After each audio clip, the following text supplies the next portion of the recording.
The Radio Misfits Podcast Network. From the birthplace of modern winemaking, Sonoma, California, you're listening to The Winemakers with your hosts, Danielle Langlois, Bart Hansen, Sam Katuri, and Brian Casey. That worked. It did, and you didn't even twist the bottle. Happy 400, everybody. Woo! The 400. The 400. The forgotten 400. We made it. We counted. We could count to 400. Wow. Well, Ed can count to 400 for us. Someone needs to count to 400. This is the 400th episode.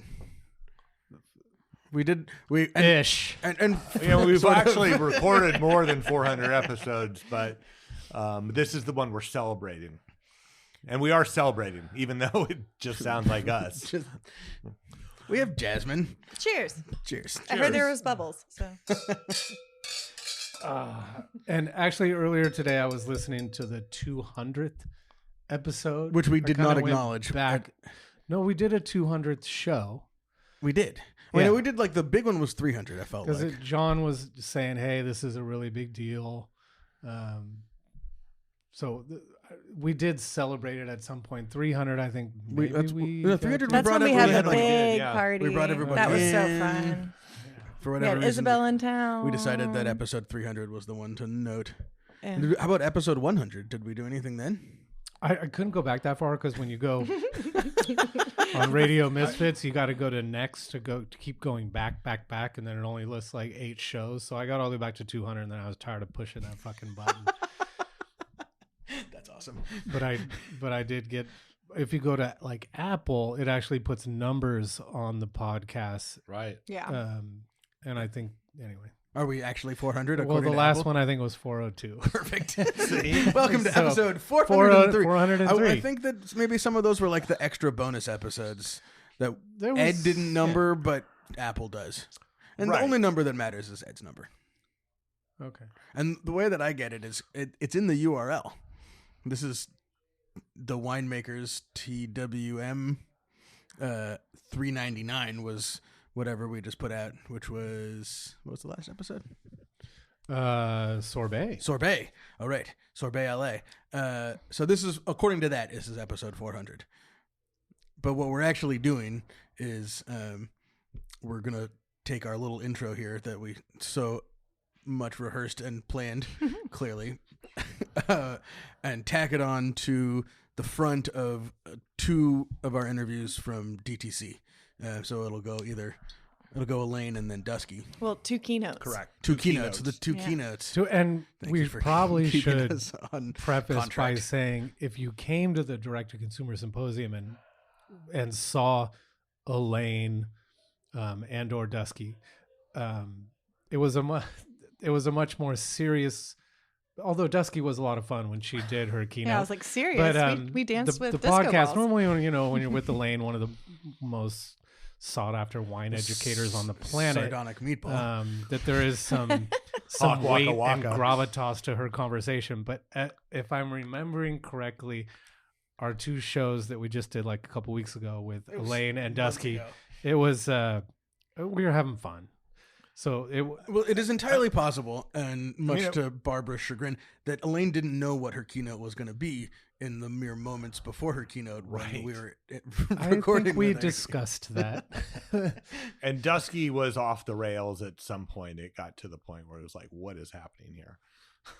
When you guys started disco dancing, I knew things had gone But completely awry. that's not you guys. This conversation. I definitely wasn't dressed like a pirate. I distinctly saw you with a disco ball around your neck. Well, I mean, it was small. I collected them so that I had things to give to my child when she should. She's like, I already got one. Yeah. Yes, I totally. I'm like, oh, I have something for you. But I was going through the shows because I was trying to pick, like, if I could at all possible, pick my favorite show out the of previous 400. 399. But it was when you start scrolling through the shows, you're like, holy shit, I don't even remember half of them. And then you're like, whoa, we did that guy or that woman or. Guys are pretty cool. Thank you. And that is why we're recording this episode, so we could congratulate ourselves. Well, that's why Jasmine's on here. actually doing something 400 times that is productive and important in our lives. It's funny, like just looking at some of the titles, like episode 6 was the winemaker's patio pounder. I mean, at that point, that was guests. That was well, no, we'd had a couple guests because we'd had Steve Law on. Yeah. Okay. And that Steve Law was actually 2 different episodes, which we recorded at the same time. But of course, they were only 36 and 44 minutes at the time. Well, we hadn't figured out all the things we wanted to say by then. And Exactly. I know we were recording at John's house for a while. We were recording at Bart's place periodically. Oh, yeah. But where else were we recording? We recorded at the Roan Room a few times. Oh, that's We recorded right. we recorded in Shout is out now- Sandra. Yeah, It's now Three Fat Guys. Fat Yeah. Guys. We recorded quite a few at my house there for a while because a lot of them. Yeah. Because your wife was gone. We could basically Hersey. take Kyle over Hersey the was one of house. our early guests. Yes, Kyle he Hersey. was. Oh, yeah. And then we recorded a few at McLaren, didn't we? In the McLaren tasting room. Well, that was just when we Was that went just back a with couple Steve? years later. We went back and did another one with him. Yeah. I mean, we recorded in Paso Robles hotel rooms. Right. And Oh, that Bet- was and That was- baller. yeah. The one with Isabel. And I We just- remember Wasn't Blessing on that one too? we were just on a bed in We were a on a hotel bed room. grabbing people from the parking lot.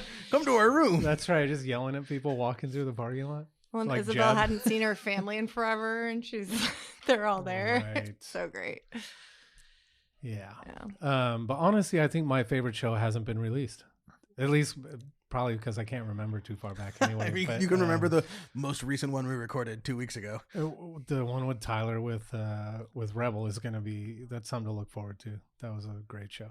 That was a great show. And I did enjoy Sorbet LA because I like hearing Morgan talk about sheep husbandry and how deep he goes on how much of the weeds that they They eat can pass. Yeah. and then if they don't eat enough, then this happens and that happens. I'm like, what the fuck does Do you want to come to Sorbet? Or this is like scheduling our lives on.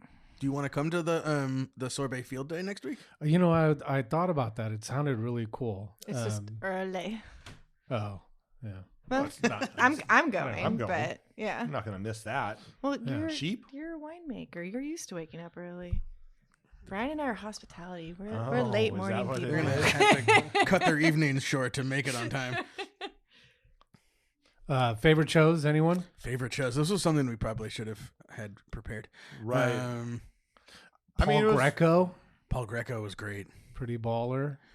You know, Lyle Fast, but also some of the them were on Zoom ones, all those Zooms. Zoom ones. Lyle, Right. we had to. Well, we'll We never gotta, get Lyle some of in those person. Zoom people We we got to should get revisit. in here. The Buckland ones are. The Buckland one. Oh, it's like a history book. I love it. Dave Ramey. Reed. Ramey was at great. Ramey. Reed Griggs and Cody Rasmussen talking about Yeah, Right. the way that like there's a wind, Texas person. the way the like wind closes the pores of the leaves. I learned a lot of like that was the the Bedrock U series. Right. So Bird Horse and their See, bags. I don't think I was on Bird I Horse. I missed. I Bird wasn't, Horse. but I Horse heard it and immediately went to Valley and bought their wines that day because I love the podcast podcast. And Little Troubles was adorable. Little Troubles. Yeah. Oh, when Bart and I went and saw Craig Harmeyer in Sacramento, that to one his was, tasting room that like used to be like a auto garage. That place was No, it was a winery. It was, I mean, it was in an industrial area and maybe way, way back when it was an auto garage. But that was the original, what was the name of that winery? It's one of the original Sacramento wineries. The guy, I only know it'll one. come to me after we're here. Put I it in only the know one comments. Sacramento. It'll be in the show winery. notes. Lindsay Hoops Oh, comes so to mind great. all the time, And that Yeah. shit's especially since that's still still going ongoing on. and they want to basically shut her down Yeah. with the amount of money they're trying to fine her. I love that she's standing her ground though. Like, Yeah. and she's got the law on her side. I just don't understand why it's such So, a Al, Yeah. just Called a, the Law Brothers. yeah. Right. just a little shout out back to the Ramies. I contacted Alan Ramey, who's David's son. He and his sister are currently Claire. running the winery, Claire. And Alan just wrote a book that came out on the same publishers of Elaine's, called Pressing Matters: The Debates, Controversies, and Mysteries That Have Shaped the World of Wine. So come on the show. I'd like to have him on the show. Come on down, Alan, or we'll go see you. Yeah.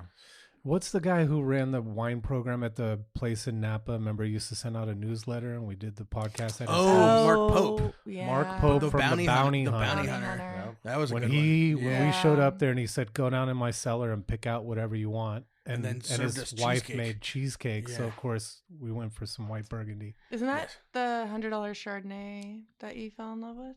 Or is that a different person? No, You're no, gonna that have was to be that's the Bob cheesecake guy. Cabral. Oh, Yeah, yeah. Bob Cabral. from The Bob Cabral one Bob Cabral at Wines. John's house. I remember, like, when he choked up talking about his family and farming growing up in the Central Valley. That was one of those ones that like stuck with me for sure. Yeah. Here's the funny thing, Brian. Craig Harmeyer, right? February 14th, 2018. So that was, we weren't even a year in, Right. right? April, May of 2017 when we started this. And the trip that Adventure? Brian and I did in January of 2019 to Lodi, and we got the tour. We got the tour of the Tegan tour. The Tegan tour. Tegan Pasalacqua. But you actually didn't record with Tegan though, right? No, we did. You did. We drove all around the vineyards, and then we went back to his house that was in a state of remodel at the time. Ran into Marcus Bokish Yep. on Clearly, the drive should and have got to listened to chat with this him one. a little bit. Oh, the Hardy ones were always any really Hardy fun. one. Actually, I was Especially just the talking, first one because we had tacos and Dirty and Rowdy.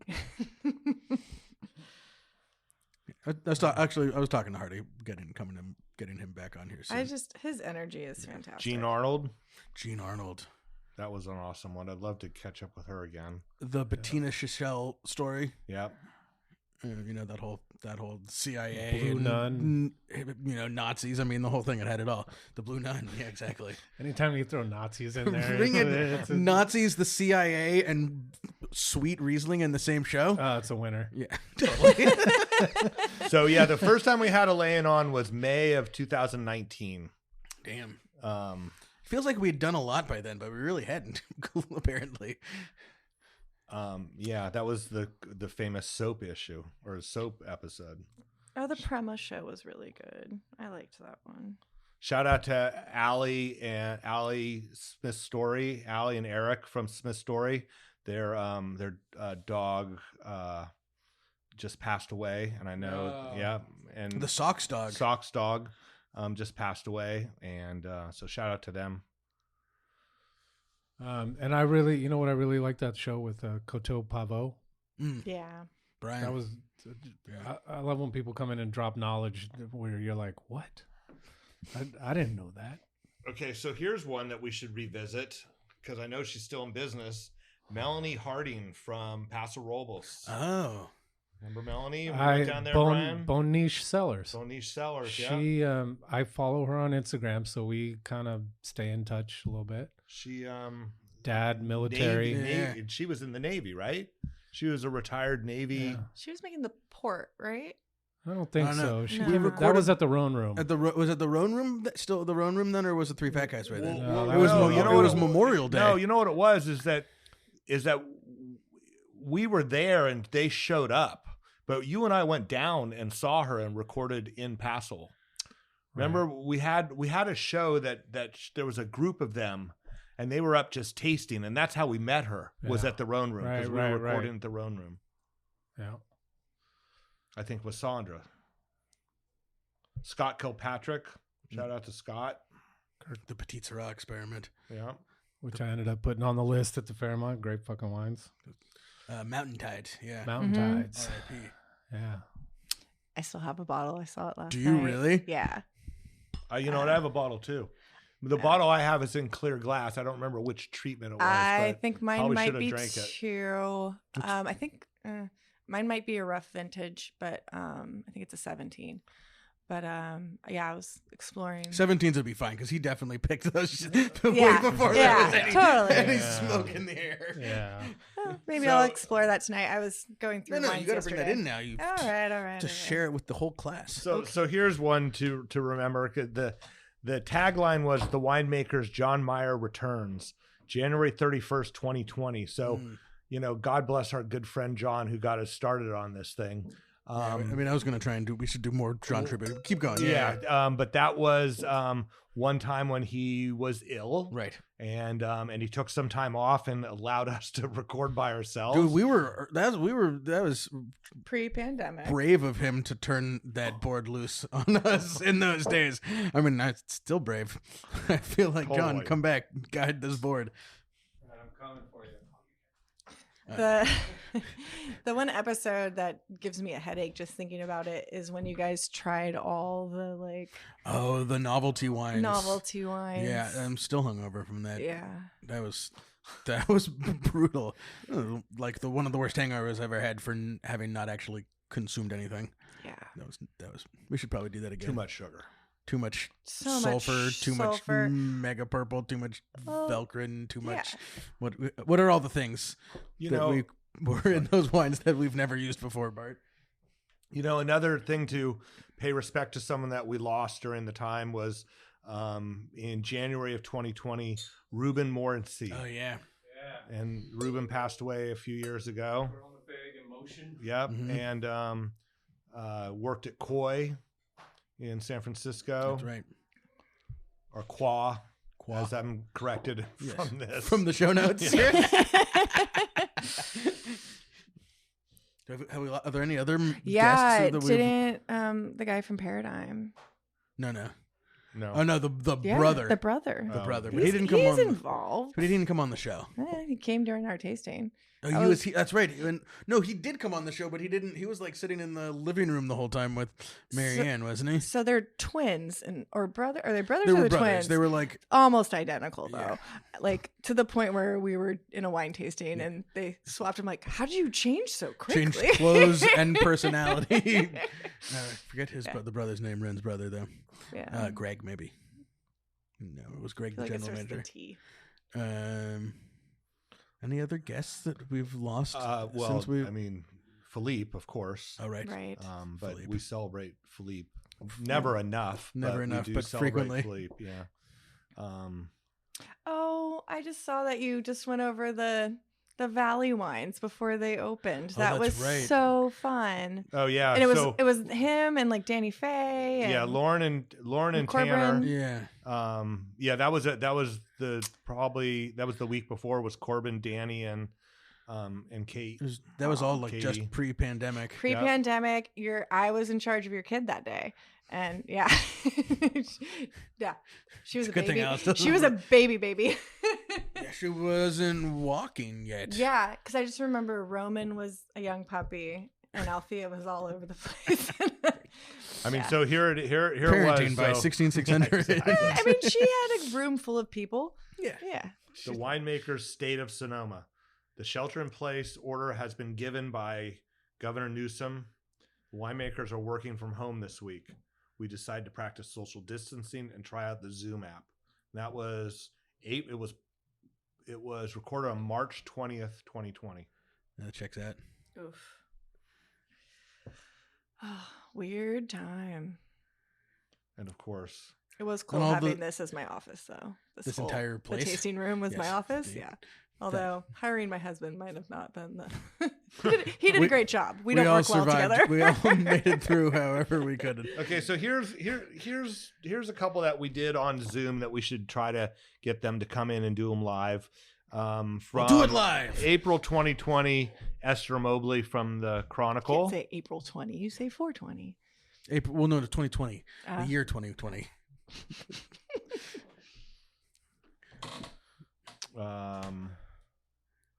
Then we did our famous virtual tastings. I think that's what bumps the Apple podcast count over 400 is because we released those as shows that were like bonus episodes. Right.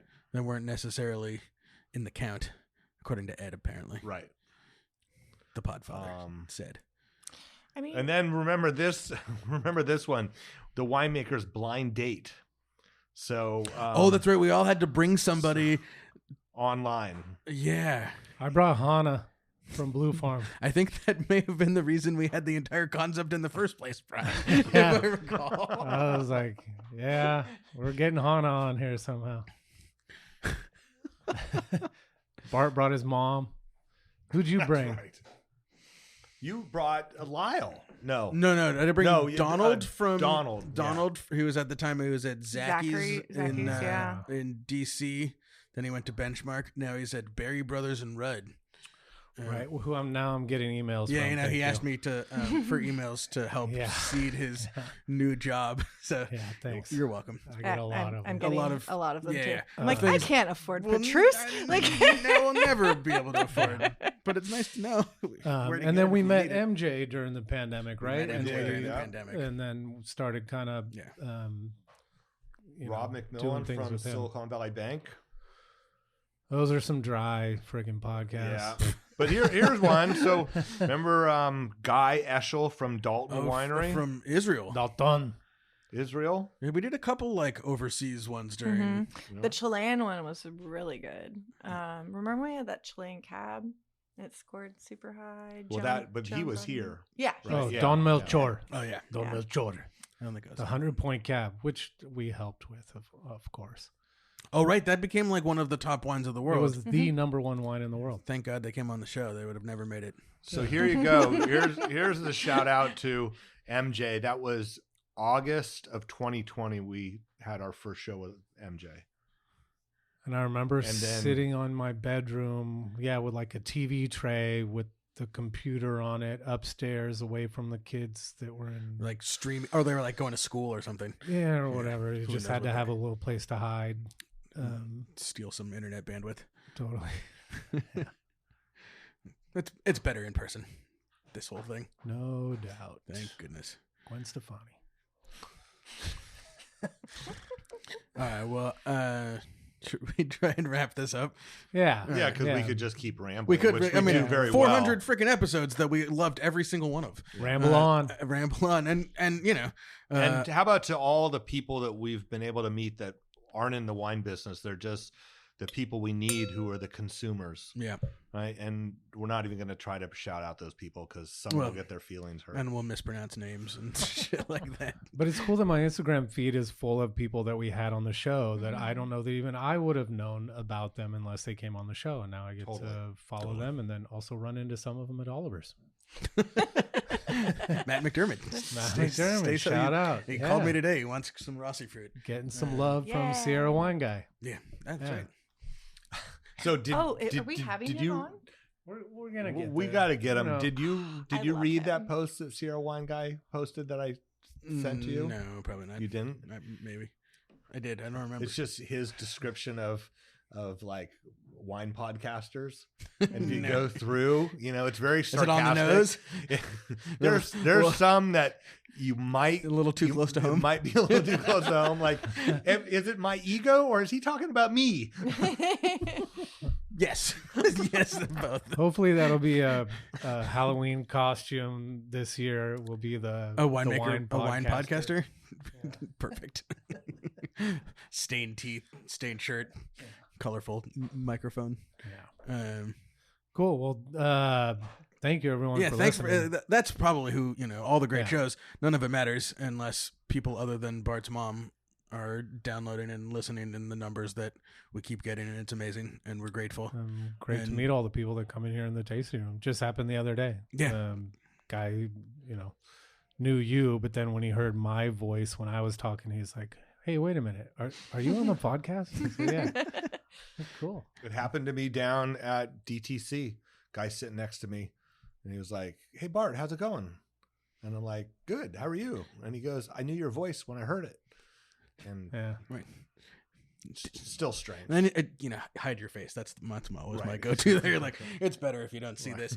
I need to get more women listening to the show so they can fanboy out on me. I think we'll probably have to find a different topic. All right. Bad Bunny. The Bad Bunny. Welcome to the Bad Bunny podcast. Bad Bunny. And, one last shout out always. We're not here. It's not for John. 100%. So 400 episodes. We didn't really tell that story. I think I think I know what happened I don't know if you guys know how this whole show started, but just quick. I think he used to do a weekly wine show on Tuesdays on KSVY In the Vine Country? something like that. And Yeah. his partner David just could never really find guests, so then he used to come see me at the Girl in the Fig, sit at the bar. I would hand him the wine list and tell him to circle 5 names, and somehow the 3 of us ended up on the radio show one day, and John said, "That was amazing. We should do this every week with you guys." And all of us looked at each other like, can't swear. It's every week at a certain time. Can't talk shit about anyone because they might be a sponsor of the radio. We're like, nah, that's a hard pass. So kudos to John for then coming up with the idea to get some podcast equipment and letting Ed host it. Shout out to Ed, the Podfather, for letting us keep doing this. We're not the easiest people to deal with. We're not difficult. No, we're not difficult. We're just sometimes I would say missing in that we action. are. I don't know for a fact, but Ed maybe back this up. We are the problem children of the Radio Misfits We like to podcast think we're network. the problem children. You mean we're the misfits? Yes. We put the misfits into the misfits. Yeah. But we'll just leave that where it is. This is one of those podcasts that I think won't be truly appreciated for like 50 years, 100 years. Kind of like when you watch Star Trek and Captain Kirk will be listening to old wine podcasts going back. Bob Weir's vision of 300 years of Grateful Dead music. We have 300 years of the Winemakers podcast. Totally. So we have 298 years to go. Yeah. I'm thinking it's more like 292 years to go. when Althea's making wine for 16600 and she's like, remember that podcast that Dad did with David Ramey and he told us what to do about the Chardonnay? We should let's probably do that. listen to that. Yeah. Well, we might have that Chardonnay soon. I would say there's a 0% chance based on previous performance that Althea's going to listen to anything that we say. I left my family out of it just for that reason. Fair. Yeah. All right. Well, enjoy Elaine and Duskie. Elaine, Chukan Brown, and Duskie. That's in their natural habitat, As opposed to on stage at the as DTC opposed to Wine on Symposium. stage. Yeah, you definitely get a little different feel for them. Both of them a little snarky. And loose and having fun. And I think that's part of the reason we still like doing this show is people feel like they can come on and not have to be like they're talking to Levy Dalton across from them and have all their notes. What was that out. like? Shots Brian? We love you, Levy. What was that like? When he was interviewed by Levy Dalton Was I? No, you weren't. for Sonoma Psalm I don't remember that. Rusan. Yeah, no. Which is drinking fabulous, by the way. If anyone needs a bottle, How many Do you have exist? some left? I have like 6 or 7 bottles. But if anyone's willing to pay, I don't know, $1,000 a bottle, just to say you've had it, it is like It is very, harder very good. to get than Screaming Eagle. Way harder, because it's literally in my closet. And Ali Saffron will pay probably $60 or $70. But if anyone's got $1,000 and you want to post on Instagram the most unicorn wine you've ever had from Rossi Ranch 2019, you Phil can buy- Farm, made by Brian Casey, the Sonoma Psalm. You can then buy it. Let me know. Wine lover. But you have a script you have to read when you talk about it on social media. Well, Brand parameters. no, it's drinking so good. Yeah, it's delicious. Thanks, Jasmine. You're doing your job quite well today. Stroke me. Wait a minute. Who works for who? That's my boss. We all work for We all work for Althea. Little hashtag Billy Squire. Shout out. Thanks for clarifying that part. All right. This is the Winemakers, and there'll actually be real show coming up now. Right now. If you made it. If you made it through this far, point. we promise a real show. Can't you do it? Turn. Danielle, you turn the bottle and hold the cork. She's a winemaker. She doesn't know this stuff. Sorry. There you go. I just want to know if I'm going to have to step in and defend here. There's a few people at this table that I am prone to defend, so let's just make that clear. Prone to defend or prone to offend? Yeah. Well, it depends on who else we're with, okay? Welcome back to DTC We're Symposium. at DTC Wine Symposium with opening keynote speaker. Hucka Chavaka Waka. Haka, the sardonic meatball. Oh, there you go. I forgot that one. Damn, we're going from the Wayback Machine. Hi, Elaine. Hi. How are you? I don't think everybody knows who Hucka Chavaka Waka Waka sardonic meatball. Or what is Well, your... then they're not fucking paying attention. Okay. Your dad has some pretty good... My dad, it's, Cheka Wabaka was my favorite. names aren't like one of his strong suits anyway. Yeah. Like he'll come up with a nickname for you just because he can't remember what your regular name is, and that's how he'll remember. And then also like texting and spelling aren't strong suits of his. So the I don't know what you were talking at. Oh, is that the biodynamics conference? Yeah, so the biodynamics conference, and Phil texts me and goes, "Yeah, that friend of yours, Chuckavaka, she's great." my that's one of my top 3 favorites. My other one though is in New Zealand. The accent makes it sound like they're calling me chicken, which I'm fine with. And then the other one is Wait, how does that go? You got it, Elaine Chicken Brown. Elaine Chicken Brown. Yeah, but then my pronunciation tip is it's just like Chukan without one of the syllables. So you just Chukan. And so I actually, I was like coaching someone because they were really worried about it, and they got on stage and they were said, did all their spiel, and then said Elaine Chukan Brown, and I was like, yes, I did it. I feel for you. I'm done. There's nothing else to accomplish. Well, that was a pretty good intro. Yeah. Does anybody know who our guest is right now? The great Bill and powerful Murray. Bill Murray. Welcome to Monterey. Welcome to the DTC Wine Symposium. I know you were like less than 24 hours ago. Yeah, in so 6 yesterday feet of morning snow I was in in Montreal, and it was snowy. I was kind of offended though because it was not as snowy as I was told to expect. I used to live there years ago, and I lived there during the largest snowfall on record. There was so much snow that they ran out of snowplow money, so most of the year they literally only plowed half the street and none of the sidewalks. So you were walking mountain passes to get around town. Yeah. But this time it was just a few centimeters, as they say there. How many centimeters is a few? Well, so I don't Not know, enough. maybe like 3 centimeters or something. Oh, that's just enough to be annoying. Yeah, so for you Americans that have no idea what we're talking about right now, it's a little over an inch. I was going to do the Google conversion. Right. Hey Siri, how many inches is 3 centimeters? Yeah, bad self-interception. That was the cool conference, though, it sounded like. Yeah. So we saw our friend Isabel. Yeah, which was great. That was such a fun surprise. So I've gotten to see her in at least 3 countries now, which makes me happy. But yes, it was the Tasting Climate Change Conference in Montreal. It's still ongoing. I was there for the first day, and it'll go, I think, till Thursday. But the thing about it that's pretty amazing is people from all over the world are there talking about different aspects of kind of how we can come together, improve, hone our farming, learn, as Bell's on the panel about regenerative farming. Right. But then I was giving a talk on examples of California wines from both classic and difficult vintages, and producers actually were willing to let me bring both.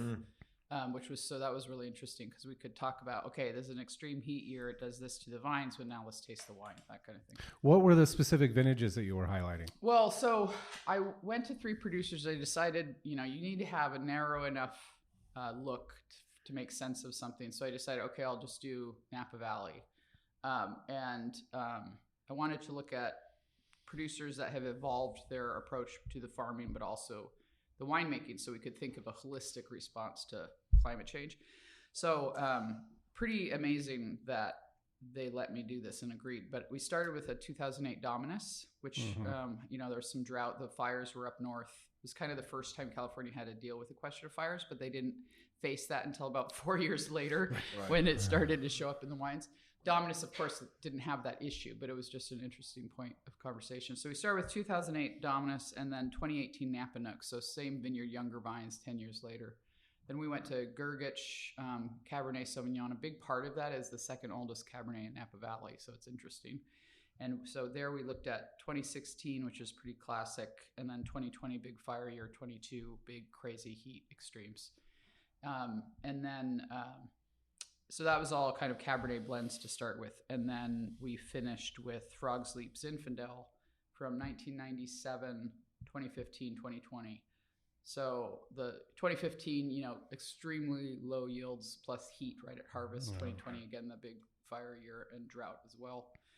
The 97 was incredible. It was just in incredible condition. I talk about 15 as that had like all the weather calamities all that together. They were never like, there was early bud break, there was frost, there was hail, there was rain, there was mildew, there was heat, there was wind, there was like wind, and like one of the driest years on record. Yeah, absolutely. Right. But the big thing was there was inclement weather, as they say, in flowering, fruit set and flowering, and so the yields were really low from the beginning, which is then why these other weather events become so impactful. And then you had these tiny, the tiny berries. And the Cabernet out there looked like fish bones. 15 was when we had the hose that went from like the crush from the sorting table, the must to the fermentation, the must pump. The must hose, the 8-inch hose was clogging because there was so much skin and so little juice to like push it through. Which always happens with Malbec, but rarely with other varietals. It starts overflowing back out. It was bad. The 97. Oh my God, it was amazing. And anybody that has been listening to this podcast and still wants to shit talk Zinfandel, shit talk is modern parlance. It's very, forward thinking of me to use that phrase. But anyway, so like, how could anybody still be silly and blind enough to shit talk Zinfandel? The 97 was one of the standout wines of that lineup. It was a pretty impressive lineup across the board, but 97 Zinfandel, impeccable, and it was a lot of people's favorites. That's cool. So it's a good reminder of how ageable that variety is, but also how why it became popular. Right. Yeah. 2026, year of Zinfandel. Year of Zinfandel. Another one. 2, Redux. Sam, did you stay in Miami? Were you in the 22 Napa Cab seminar? I did not. I didn't go to that one. No. Okay, that was interesting because it was 13 different producers all brought their 22 cabs, and they talked about shade cloth. They talked about misters, even positioning of misting. If it was a foot off the ground or 3 feet off the ground, the temperature differences. Like they were going deep on just anticipating more years like that. Well, that's the thing is, the unfortunate advantage we have is it's sort of like a little bit like what Sam was saying about 2015. It's like every weather event we've experienced now. So we've got a little familiarity. But the really big thing, and we actually talked about this in the presentation I gave, was the thing about 2010, 2011, and then 2020, 2022, were that things were so hard and confusing, people started talking to each other and problem solving together, So that's the only way we're going to get through everything when it's unpredictable is learning from what we've all learned. So Share. And what are you going to be talking about here at the DTC Symposium? Absolute chaos. As you're we're 60 plus 50 is 110 minutes away from. Yeah, I've got a few different ideas, and so when I get up there, I'll have a sense of what I'm going to do. No, on the fly. My talk is basically chaos and decision making, the future of the wine industry. But it's kind of speaking to what we just said, the idea of collaborating and learning from each other. I'm going to actually talk through some like historical shift points in the wine industry, starting with the early 1800s. And kind of like solutions that emerged from California wine through key historical crisis moments. But then it'll culminate in the point that we're currently experiencing. What's different now versus then is that all of those things are happening at the same time right now. Kind of like 2015. 2015, yeah, except that was weather. This is weather and everything else. Right. Well, and then what are some of those? So you're like, basically this is kind of pulling from the research from the book. Right? Look at you being so professional and kind. Yeah. So last year I released a book called The Wines of California. And yes, the beginning of that book is history. So I'll pull on some of that. But then the big thing is the work I do is literally global. I have not presented a wine seminar on Antarctica. I would like to put out to your listenership that I would love to, if you have a reason to help me do that. So Who's got the Antarctica hookup out there? From what I've we seen go on on the road? Instagram, we're not allowed to go to Antarctica. I No, come that's on. Greenland. There's let's not talk Because about there's that. supposedly that's like the end of the Earth, and then it just falls off. So we're not allowed to go there. But I like risk, so Just cable in. yeah.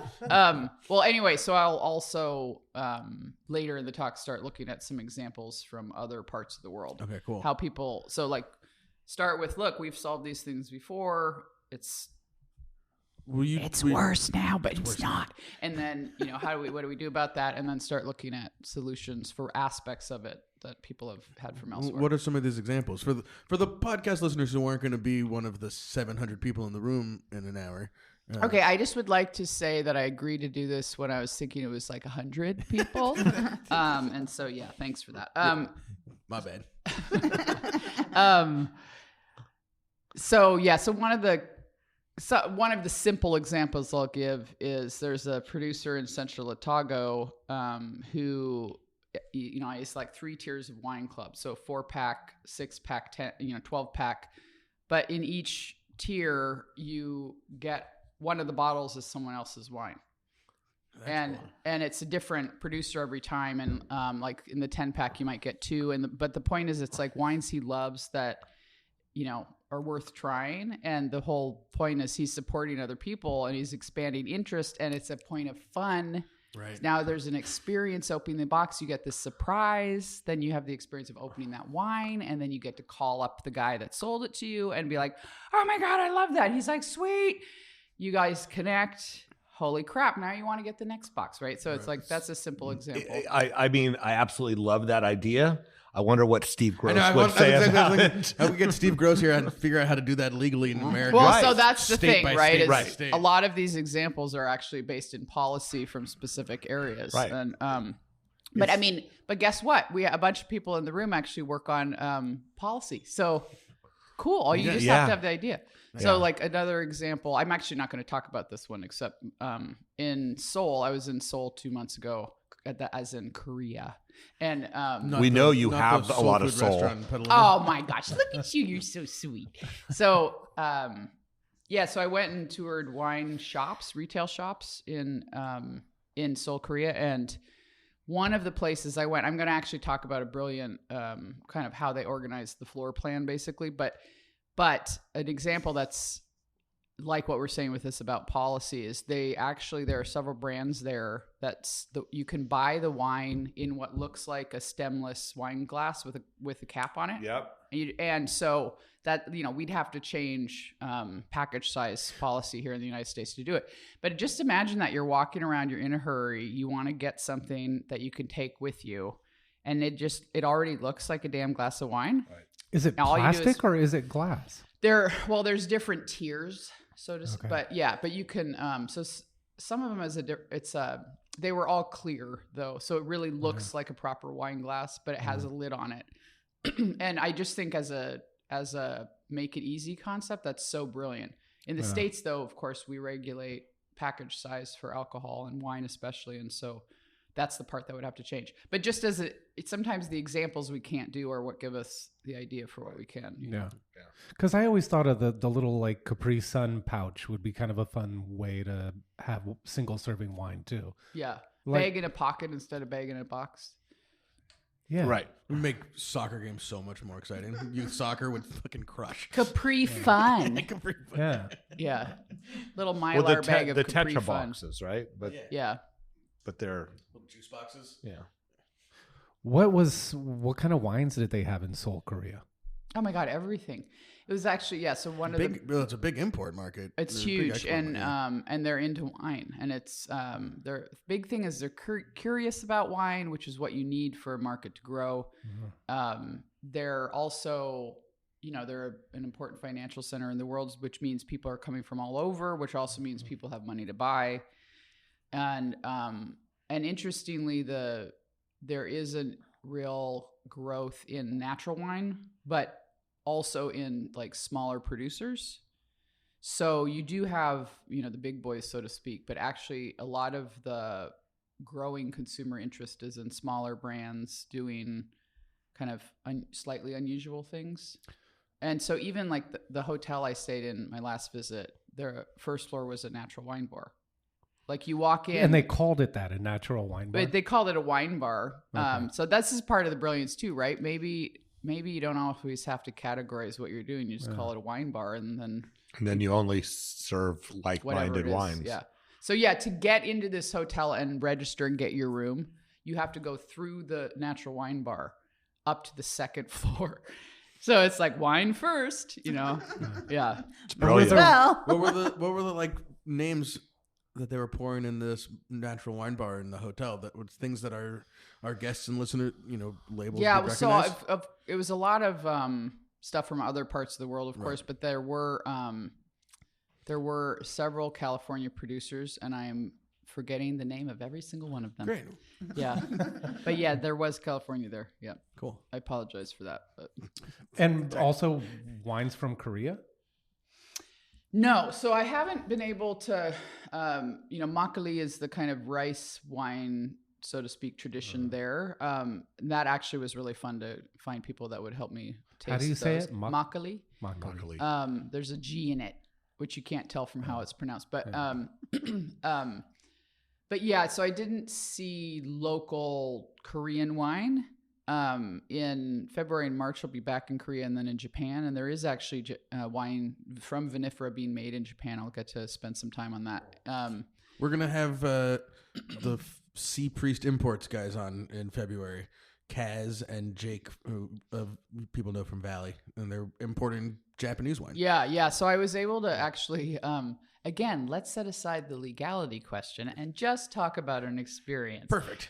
So last year, or maybe it was the year before, if I say both possibilities, that obfuscates the ability to determine how I did this. But anyway, so I was able to find someone that was able to send me a Pinot from Hokkaido as fancy glass. I received a bottle of fancy glass. Wait, and how did you pick that specific?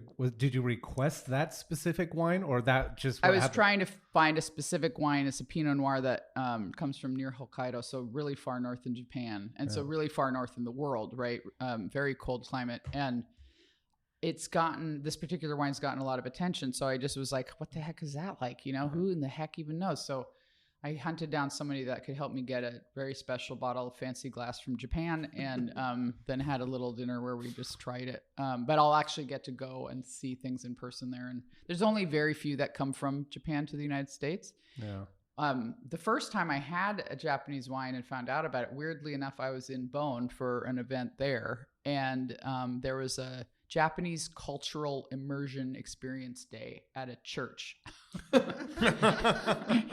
Were you a speaker at that too? No, but I could be if any of your listeners. No, In Antarctica. So at the actually, there you go. I could be a speaker at a Japanese cultural immersion experience in Antarctica.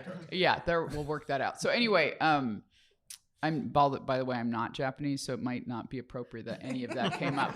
But so it weirdly in the back of the church, you'd go through all the different things and learn about fabrics and paper traditions and the importance of handmade cultural blah blahs. And then at the very back, near the altar of the church, there was a lineup of Japanese wine. Cool. Yeah. The sacrament. The sacrament. That sounds like an amazing day, actually. Talk about experiential wine tasting. The other. So what made you go into the cultural event? I was in the church? Bonn, which Yeah. is like the pivotal center heart piece of Burgundy. Yes. And there's a Japanese immersion cultural experience. I was like, what is happening? How did you stay out of it? Is the real question. Exactly. How could you not go in? Go in there. Yeah, the only thing missing was like a bunch of like a Star Trek convention across the street. It's like these don't belong in Bonn. What is happening here? So, Comic-Con coming to Yeah. Bonn. the thing I thought was really interesting about touring these shops in Seoul was that one of the things I do is when I'm traveling around the world, I look for what's the local gin, because gin has become such a thing, and I end up learning a lot about local curiosities. It's like, what flavors are people into here? What grows here? Because that ends up being part of whatever they're distilling, And so I just use it as this really simple way of getting insight on a place. And the insight I got in Seoul was that they're not into gin. There wasn't any, or There it was was bad? There's not really a gin culture there. Huh. So yeah, I kept asking, is there a local gin? Do you have a local gin? And they were like, what? No. So you're saying there's an opening in the market? There might be an opening in the market. Wasn't Keith Beavers telling us about the special gin drink that you have to order when you go to the bar where it turns like milky white? Oh, Well, yeah. that's absinthe. That was absinthe. Yeah, so I'm not sure if it sounds like you don't know this, but absinthe and gin are not the same thing. Yeah. We're winemakers, man. Yeah. No, I think there was a gin He that was talking about a that gin had drink. a chemical Well, reaction. there's the Empress gin, which is from Vancouver, I'm pretty sure, in Canada, not in Washington. Okay, there is a town, Vancouver, Washington. It's not from there. Anyway, it has oh my gosh, it's like, I'm blanking on the name of the plant, but when you buy it, it's purple. Mm-hmm. And Right. then when you put like a squeeze of lemon in it, Oh, it, yeah. cha- There you it go. changes color. There you go. That's what it was. Yeah, that's what So it that was. is gin. Yes. When you get a gin and tonic in like a nightclub with black lights, it turns blue. I remember. I was gonna say. If From you're the old days. if you're tripping, it turns all kinds of colors. And then you only need one. Elaine, where are you living currently? So usually I'm paying rent to United Airlines, but this week it was Air Yeah. Canada. Yeah. So yeah. You've been How are the traveling. frequent flyer Yeah. miles? You got status on any of these airlines? Yeah, I used to have more, but then I came up with this ridiculous idea that maybe I should spend time at home. Oh. And so now I'm like back to just like gold status on something. It's like Like, I have to stand in line. And it's you got just house like, plants to you take know. care of. Yeah, now. that's the whole thing, though. Right. That's the upside. I decided to see if I could stay home more, and then I was like, well, I guess I need something to do. I'd wander around the house and just be like, yeah, okay, so this is where I pay rent. Cool. And then I started getting into houseplants, and I have about 80 now. That's Wow. called ADHD special Nice. interest. Hyperfixation. Yeah. But I love them. They're great. And that gives me a good reason to want to be home. So less time on the road, 2026? Well, no. 20, yeah. I mean, the rest of the story is that I travel a lot for work, but also for several years I was having to intervene on a lot of family stuff for my parents. And so it was like any work breaks I had, I was still on the road in Alaska.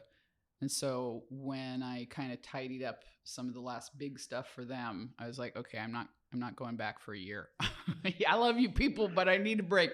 So that ended up being my means to be home more, basically. So, but what are the big other than Japan? Yeah, so Where in you- let's see, week into February I'll go to Paris Okay. for Wine Paris, but also my kid is there for art school, so it'll be fun to see them in person there. And then end of February, I feel like there's something in the middle there, but we're gonna set that aside. In the end of February I'll go to Korea, and then I'll spend the first 10 days of March in Japan. And I'll go to Osaka, Kyoto, Tokyo, Hokkaido. I haven't been to Hokkaido, so I'm really excited about that.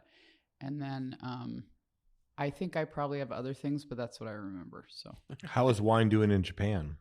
well, it's again total interest there. Really smart, curious Yeah. audience. Yeah. When people in wine are going to go give a talk to some group and they ask, if it's an international group, people will often ask me for advice because I'll have presented to different countries. And if they say it's Japan, I'm like, okay, look, everybody thinks it's scary to present to MWs, Masters of Wine. Right. And it's true. They're pedantic and they want to know exact specific information. We still love them. Okay.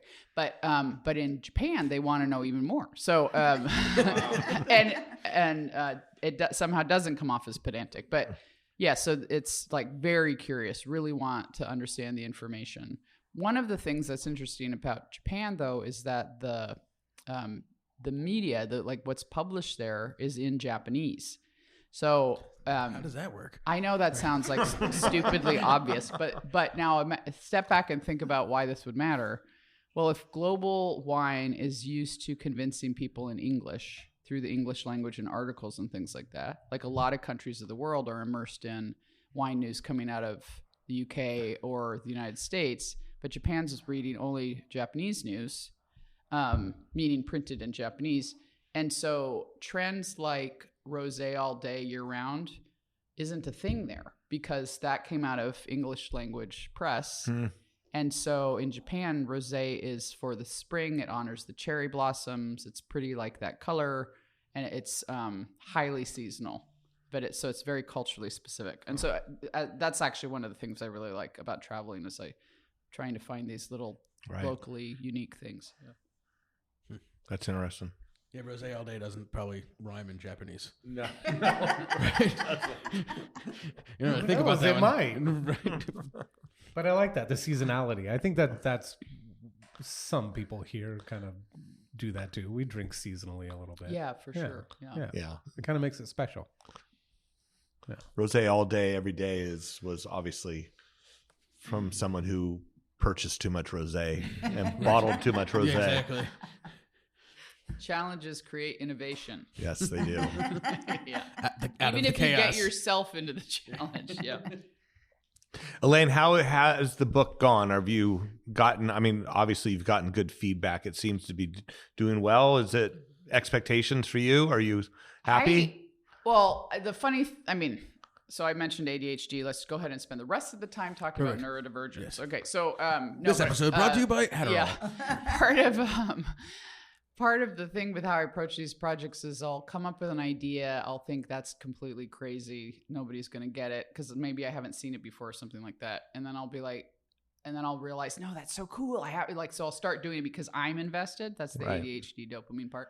And, but then the further I go into it, the more I realize this is super divergent from what I've seen. So then I'll be convinced no one's going to get it. But I'll still be attached to, I need to find out what happens. So I'm going to finish it. So anyway, the whole writing the book experience was me dealing with this back and forth. And so when I sent it to my publisher, I was like, they're not even going to publish this. They're going to tell me it's like crap. And then they were like, oh no, this is interesting. And so they did publish it. And then I was like, yeah, but nobody's going to read it. I'm going to get hate mail. And hate mail? Yeah, it turns out I did get one poor review, but they didn't even try that hard to criticize me. So I was a little disappointed. But people still send mail. Be happy to get mail sent to me. But it's turned out you all, by the way, were the first to do any sort of conversation or mention of the book publicly. So thank you for that. And we had that great dinner at Valley where there was some legends in really the house special. that night. That was really cool. That was really special. I've find an in between there, Sam. No, it's really cool. And going back to working together and partnering and stuff, I've gotten really, really moving and important support from our crew in Sonoma. And again, you guys were the first, and the comment you all made was a love letter to California wine, and that actually got picked up by a bunch of people that quoted you for that. So that was cool. But yeah, so it's actually turned out now, it was written up in the New York, one of the top wine books of the year, the New York Times, and in some international wine magazines. Very important prestigious publications. Exactly. And it's already won a couple of awards nationally, and it's up for some international awards now. But I travel all over the world, and even without any of that stuff, there have been really personal experiences, like Kevin Zarelli, Windows on the World wine book. In my mind, he really started wine education in the United States. He actually went out of his way to come talk to me so we could meet for the first time because he'd read my book. And so he wanted to meet me in person. And he realized I was at this event in New York. So he came to the event in New York. And the reason he wanted to meet was he enjoyed the book. And okay, cool. But it was actually, there's a chapter where I talk about conscientious objectors to Vietnam and what happened to them and why it mattered in wine. And then in the glossary, there's actually, the glossary includes conscientious objector, a person who blah, blah, blah. And that stood out to him. He said he'd never seen anything like that or acknowledgement of the importance of that in some cases in a wine book. Right. And he felt seen. He felt like someone gets it. Cool. And so and I think that's what the DTC talks are about too, right? Like, how do we connect to people so that they feel seen, so that they feel like somebody gets them, even though we don't know who that person is. I had no idea Kevin Israeli would have that experience. I just genuinely thought this is an important thing to bring up. And so I got to meet him. He actually he thanked me for that. And he gave me the pen that he signs books with as his thank you to me. And it's like, I don't even remember anything else that's happened with my book. Okay. Like, that's the moment. Is it a nice pen? It's cool. Yeah, it's cool. The big thing with it I've discovered is that when you sign a book, you need to be using a pen that doesn't bleed through and doesn't print on the opposite page. Right. He has experience with this, so he was like helping me out. He's my pen mentor, you could say. Yeah. Your pentor. Yeah, my pentor. That's what, maybe not. Yeah. I know that Angela Nadell is going to, podcast listener and also a wine club member, is going to be here. She's here this week, and I know she has read the book front to back. Oh, that's she kind. probably will ask you to Sign her copy. Yeah. So make sure to bring your pen. Yeah. Do you have the Israeli pen with you? Embarrassingly, Well, I mean, she'll have a pen, and if it's not right, it's on her, not on you. Totally. You know. If you show Well, up with that's a Sharpie. the other goal, right? Is to find who to blame. Yeah. Yeah. That's another way of connecting to people. Right. Blame shifting. Wine business 101. I don't know. It wasn't me. Why are y'all looking at me? I don't know. You're the one who had Sam, all this. I was supposed to run this show, right? Right. This is your show. All right.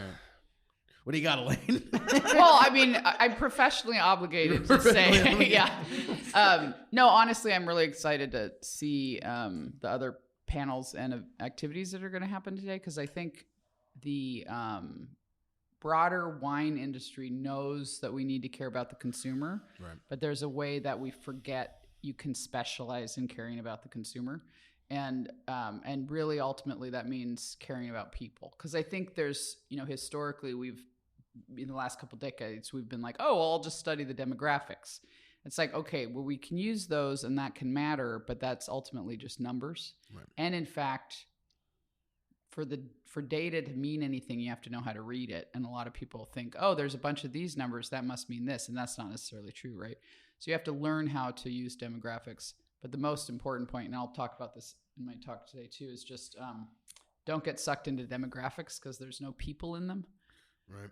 And so, so they're a useful tool, but there's no people in them. So how do we actually care about the consumer? And that's what I'm excited about with being here, is hearing how different people are approaching that question. Well, and I think there is a panel.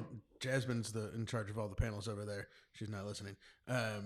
That's specifically talking about breaking down demographics, not in like age or gender and sort of like the easy binary kind of, but like interest groups and things that you care about. And wineries using that sort of like, we have these traits, maybe we'll go for people who have those interest groups, as opposed to we'll do well with boomers because of this, right? It's kind of like but a little more part of what's been surgical. changing is it kind of is another version of all things happening at once. It's like through the early 2000s, demographic marketing by generation worked really well.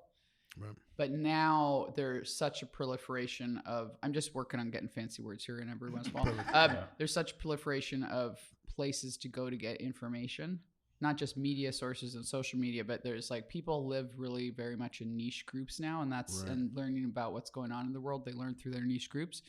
And those cross generations, there's a way in which generational marketing is really limited. Yeah. It's like, I don't mean it's irrelevant. There of course are really important aspects to it, but it's not as simple as saying, okay, magazine advertisements will get boomer buyers. Yeah. Like it used to be. Yeah. Right. And I feel like the information that we're getting over the last year or two is just all over the road. Like it doesn't seem like there's rhyme or reason to it. And it doesn't jive with what we see every day ourselves. So I don't know. You mean like about wine purchasing habits and 100%. I don't understand. And you ask 10 people, you get 10 different answers. Yeah. But it's So I'm actually going to talk about. I'm basically telling you all my whole talk, so I don't have to do this now. But Cool. But We'll just go. We'll play the. yeah, podcast. just We'll play the recording. podcast, Perfect. and I don't have to show up. It'll People will fine. be But, stoked. no, As long as you get paid, we'll do whatever. We'll put you up there on a green screen. Yeah, Purple screen. Yeah, Purple yeah. screen. My shirt inadvertently matches the background of the stage, so It'll I was just be saying a that no head. one will be able to see me. But Elaine, the floating head, Chukan. Chukan. Yeah.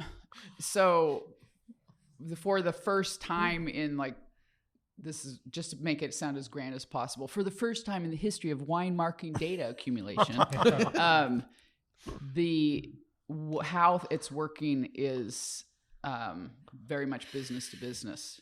Yeah. So like there's this claim that there's this total downtrend on, but actually some businesses are increasing sales, you know, and so it's what's going on there. And I think what's different is in the past we would be like, oh, there's a decrease in Pinot Noir. And across the board, there was really basically was a decrease in Pinot Noir. Or it's like, well, nobody wants to drink Australia anymore. It got oversaturated. Like we could make these broad claims, but now it's like, no, there are some Australian businesses that are killing it. Yeah. There's Pinot Noir that's killing it and others that are not, you know, and it's the only commonality you can find in all these different interviews or data gathering like you're talking about is that some businesses are succeeding and some are really failing, and talking to them about which things worked for the one and not for the other. That's where the insight is, which means it's harder to capture, right? Right. Well, and just because it's working, one thing's working at one place or one region or one variety doesn't mean it's going to work like that somewhere else, right? And if you assume that it is, you're kind of going into You're kind of missing, backwards. Yeah. Well, because this is the risk about wine right now too. It's another point. It's another version of the demographics point. You know, there are annual reports that come out about like the future of wine and what to do now and things like that. One thing is wine takes a long time, right? So it's like, okay, this is working now because they started it minimum 5 years ago. Right. So you're already behind. You're not going to catch up that way. But the other thing too is that the way a lot of these reports are generated is based on old marketing, old data concepts. And I'm not saying those are not working at all anymore, but the point is wine people tend to look at what used to be relevant in wine, and all of this information we have to read differently because it's what's relevant now is different. Yeah. And I think the wine industry really struggles with that. One way to put it is like, two things actually. If a consumer doesn't get it, they're not wrong, you are. Because you're thinking they should get what you care about. Yeah. Right. Wine is so good at doing that, right? It's saying the best. If you don't understand why this thing is good, it's because you're wrong. And it's like, no, it's because they don't like it. They don't have to know everything you know to be smart. But the other thing is wine is really good at thinking everybody does or should know stuff that there's no reason for someone not in wine to know. And then when people that work in wine are like, what? No, I dumbed it down. It's like, okay, well, first of all, you made it boring. Secondly, that's condescending. And thirdly, no, they really don't know how that grapes make wine sometimes. That doesn't mean people are stupid. That means they have other interests in their lives. Right. Wait, people don't just think about this shit all the time? Like we do obsessively, compulsively. Yeah, I know. Clone 17? I did about 15 years of therapy coming to terms with the idea that other people obsess about different things. Yeah. Yeah.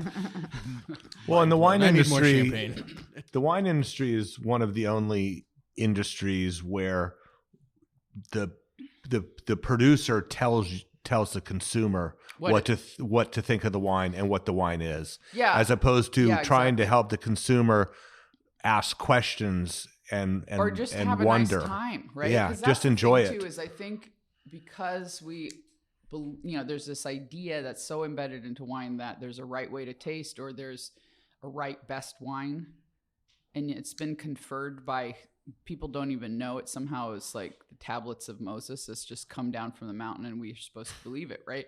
And I love him. Okay, love Moses, not criticizing him there. I have for you the 15, crash 10 commandments. The 10 wines you must have. But the wine industry, without a lot of people in the wine industry, without even realizing, it's as if we've received this knowledge that all must know. Right. And so we go out and try to educate them into using the same terminology we do. and understand these wines are the right wines and things like that. And so like you're saying, then, as media, as winemakers, as salespeople, it's pretty easy to find people inadvertently doing that. But what would it look like to not try to educate the person you're bringing wine to, right? What does it look like if you're just like, oh man, I have this thing. I think it's so freaking cool. Do you want to try it? Yes. And then they're like, oh my God, yeah, totally. Whoa. Because I'm so excited that they're going to be excited. And now we're tasting it and everybody's like, shit, that's good. And then you talk about something else. I mean, what I always... It's that last piece that we get wrong. Right. Exactly. Yeah. Do you know another industry that has so many SKUs? Well, dentistry, I hear, is really like the number, like the different veneer options. Apparently No. it's like... Elaine, come on. Seriously, how many wines could we purchase tomorrow if we wanted to, if we had $1 million and I said buy as many different bottles of wine as you could? Is there another... Well, but you could even restrict it and say, only Cabernet from this 5 vintage band, and you could spend your entire $1 million and each bottle be different. Yeah. I could think of like 20 wines that I'd go and buy with $1 million right now and then stop. But that's kind of, that's why you have critics that come and tell you what you should be drinking, because there's got to be some way to sort of funnel all of those SKUs to people. So everyone learns about wine or finds wines in a completely different way.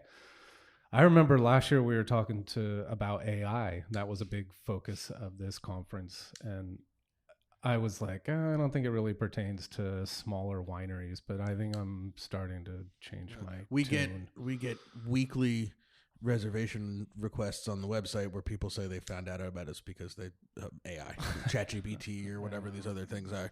And, so it is, and we can't avoid those things. And especially for the small wineries, that's one of the things about this conference that I think is always been so interesting to me, is they're bringing a ton of knowledge about things that big wineries have the resources to know. Yeah, that's the thing, right? That little wineries don't have marketing departments with analysts and, who know nothing about wine, but are really good at, figuring out how the world works. How about for you though? What's working for you? What's not? Like, do you care about AI? How's that going? Right. I mean, I know some other small producers who have dove headfirst into AI and used it for marketing because they don't have, the skill set, or the funds to do that. But I also feel really conflicted when you're, creating something and then taking money from artists and people who have trained their whole lives to get paid to do this. So it's a really hard line for me to walk, especially as somebody who comes from an environmental background. And, there's all these implications of the water usage and the energy usage. And then I'm also fucking terrified for my children to live in a world where AI does everything, and I don't know what the fuck we're going to do. But yeah, in wine, for me, I haven't used it yet, but yeah. Okay. I'm usually the one that shows up and is like, we need to talk about racism and genocide. And, I didn't have to go there this time. That's amazing. I'm here now. Yeah. What do you want to tell us about genocide today, Elaine? Lighten the mood. Yeah. Well, again, the whole numbers thing. Okay. Problem. Yeah. Yeah. There could be all kinds of other things said, obviously, but read my book. Yeah. I know when I saw those banners upstairs of the companies that are the exhibit hall and stuff sponsoring and stuff, and I'm looking at their taglines and all of that, and I just feel like I'm somehow removed from whatever that is. I don't know, in some way. Do you want to be more connected to that, whatever that is? No, it feels icky a little bit, which is why I sort of originally thought this conference, I was like, oh, some of the stuff that's going on here seems like it's for larger brands. Right. Well, there is. I mean, but it's adaptable. It's just a matter of what do you need? That's the problem. And then you the have whole to AI go up there. Then it made me think that maybe they're just maybe a couple steps ahead of where we will eventually go. Well, that's the thing. If you have capital and insight, right. then you are going to be ahead. And so several years ago, I was giving a talk somewhere, and a person asked me, "Well, what do you think the next trends in wine are?" And I was like, "Well, let's look at what Gallo just did." And this is several years ago now. Right. So I was like, "Okay, so Gallo just bought Rombauer, really important Chardonnay producer in the United States, and then." 5 days or 7 days later, it was announced they'd also bought Masakan, which only makes white wine. Yeah. So, according to their most powerful marketing research group in the world of wine in the world, white wine is going to be the upcoming trend, right? It's like if you know where to look, you're going to be getting the clues from the people that have the capital, the big guys, to find out. Yeah. Well, I knew this anyway. But you've just been saying no, you and I had been talking about it. Saying it already. Yeah, we just didn't have the money to make new brands and lighter reds and white wines. If you could have only bought Rombauer, well, I don't consider that one the wine. That's a white wine that is your in that trend setting. But if you could have only bought Masakan, I will drink those. You buy Masakan all the time, right, on a regular basis.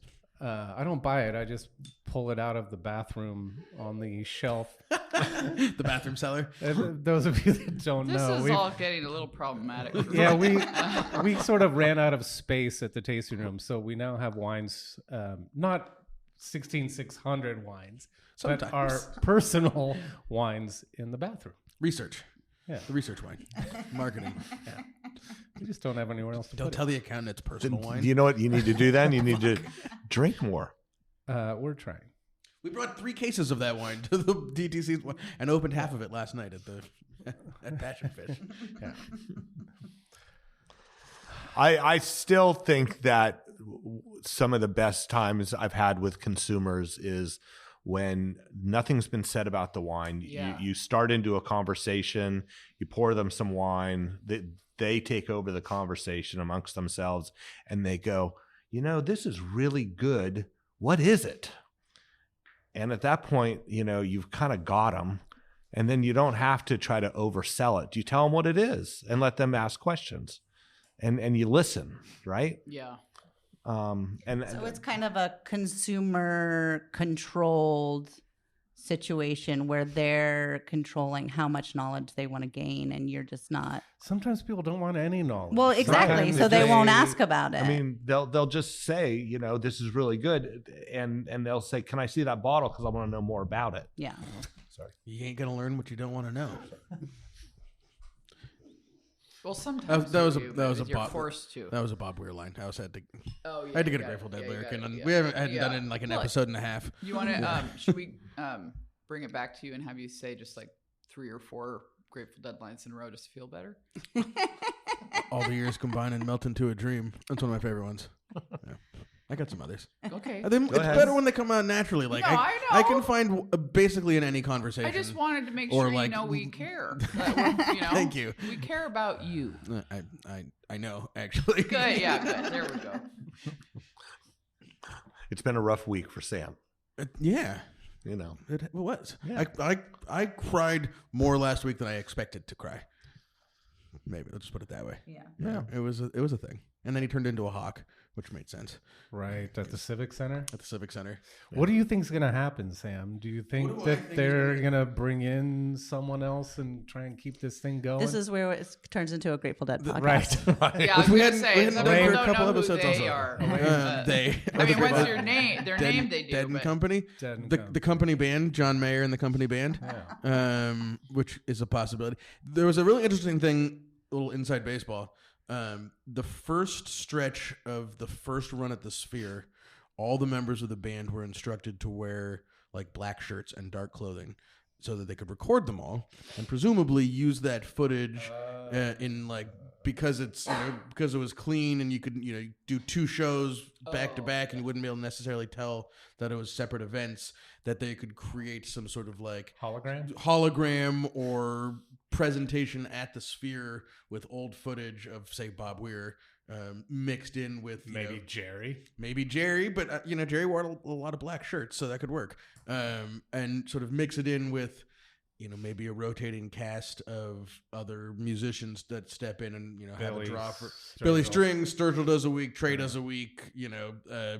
Daniel Donato, the guy from Goo, whoever, or maybe it's just like session musicians or sort of B-listers that are filling in and just doing a good job, but the show is on the screen. So I think that's one of the things, and I think that they'll go out with special tours and stuff. I don't think John Mayer is going to put away the connection and the fan base that he found with that music. So it'll keep going. 300 years. That was Bob Weir's deal. He wanted the music to last as long as like Beethoven has lasted. So 300 years of Grateful Dead. So we're only in that sense. Well, I mean, the cool thing is when you're high, it feels like that's already happening. I don't know. I think it's when you're not high that it feels like it's not happening. Right. So 300 years. We've made it a fifth of the way into Bob Weir's reality. So that's interesting. Yeah. You would think the greater consciousness of the Grateful Dead would not be into the hologram thing, but they love the music so much they'll take it any way they can get it. Right? Giant merchandising machine, right? I think that went away when they decided to play the Sphere. Yeah. Right. When you could buy Grateful Dead, beer Target at right, exactly. Yeah. And I think back in my day, you had to get bootleg tapes. You Yeah, like walk the stove straight uphill both ways with your bootleg tapes. In your Birkenstocks. Yeah. But there'll still be like a sort of more pure version of things that are happening out there too. I think, the Terrapin and all the different cover, legacy kind of cover bands that are proliferating. There's like a major Grateful Dead cover band you could go see in any state on a given night. Yeah. Someone told me they're building another Sphere. It's like a mini Sphere. I think it was like New Orleans or something. Well, they were just mentioning the Sphere original plan was I think they're building a full size one in like Dubai or something. Yeah. Oh, well, is to have sense, a half a dozen of them around the world. Spheres. Someplace for the aliens to land. Perfect. Little beacons. What if they've already landed? Oh, I'm sure they're already in the Antarctic. Actually, Mickey Hart is an alien. They're amongst us. Mickey Hart, what? Is an alien. Yeah, he's not a human. If you've ever seen him play, it's for sure not a human. All right, guys, should we go? Let's go watch Elaine. Yeah. Let's go Do her thing. And I got to figure out what the hell I'm saying right afterward. Oh, we get to watch you too. Yeah, but I'm a panelist. I'm not a keynote speaker. Yeah. Wait, so Yet. do you I know don't what have you're going to 45. say then? I'm trying to figure out if that's the difference between a panelist and a keynote. A panelist knows what they're going to talk about. Well, they made me submit 4 slides of a. Yeah, of a- see, there you go. So that's the Yeah, trick. You yeah. can tell a panelist what to do. Right. Yeah, exactly. Yeah. Keynote. Yeah, Elaine, did they make you do a little practice run? Barbara won't listen to this. Don't worry. You can say whatever you want. I didn't see any movement out of Jasmine over there. Yeah. Jasmine's being very stoic over there. Yeah. She's listening, but. Oh, my mic died for a little bit. Sorry. I think you're breaking up. I'm like, shh, Bobby, shh. Elaine, I'll get in one last question. Is there anything about the wine industry right now that's like currently really exciting you? Giving you hope. I thought we agreed we weren't going to talk about this. No, no. I mean, it's. I didn't say hope. I it's wish we just would have got that on exciting. video. Yeah. That you wish we'd gotten what? That reaction on video. Oh yeah. I mean, this is just to make sure everybody realizes I'm a total dork. I mean, for me, it's always about the people, and the thing that keeps me going is like when I got started, I had this moment like 2 or 3 years into whatever the heck it is I'm doing, that I was like, like I thought I was doing this for wine, but it turns out I'm actually been traveling around the world in search of good people. And so again, totally dorky. That's not why people should be in wine. I don't know that it helps any sales at all, but the rest of the truth of the wine industry, just like any other, is it's irritating as hell sometimes, right? And when everything is happening at once, it's also overwhelming. exhausting. And the thing that consistently keeps me going and gets me excited is that I'm traveling around meeting good people, you know? And so, and it's weird. I mean, like I was just in Montreal and I had dinner with a woman that I met by total accident about 4 or 5 years ago because I gave a seminar and she thought it was interesting. So she came to talk to me afterwards. And then 2 years later, I was giving a seminar, and when she walked in the room, I recognized her. I was like, "Oh my God, how are you doing?" But then the idea that I remembered her was a big deal. And so then we kept chatting, and now I've seen her in a couple different countries, different parts of the world, and we just catch up every time. And so I finally had dinner with her. And, you know, it's like that kind of thing where it's building friendships all over. Is pretty fun. So that doesn't really help with in terms of what are the next trends of the wine part. That wasn't my question. My question is what is exciting in wine for you? And I think that definitely answers it. And I'm sure when you had dinner, you probably drank some interesting, fun wines together. The thing that was cool is we had dinner with a number of other people I know in Montreal too. And it's like, but they all know each other. Mm-hmm. And, you know, obviously I had flown in from California and have a book on California wine. And so she was really excited to kind of pick favorite, you know, each of us had different wines that, by the way, were not purchased in the last year and a half because nothing like that is being purchased there. So just want to make clear these were all legally sourced wines. Steve Gross, in case you're listening. And so, anyway, everybody was excited, even though there's other things going on with the market, you know, between the U.S. and elsewhere. At the same time, people just wanted to bring stuff they want to enjoy, and some of that was California, you know. Yeah. And so, again, if it's about people, then you're gonna just share what you love, you know. It's a pretty good ending comment. Yeah. Well, I have something that Elaine sent me last night. Oh no! To end the show. What time was this? Time set. No, 9:12. We were still at dinner. We were still. Okay. Yeah. You guys were sitting across from each other. If this is what I think it is, this is from. I'm in my 20s. Oh. I was way before I got going in wine. I think that's as much as you need to know. Perfect. God, I've got a bad fucking headache. It's the wine they had at the reception yesterday was that yellowtail shit.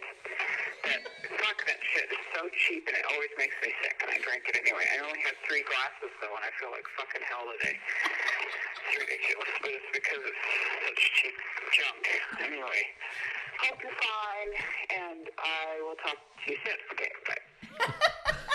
That's Duskie, Estes, everyone. Welcome to the Winemakers. We are here at the DTC Symposium.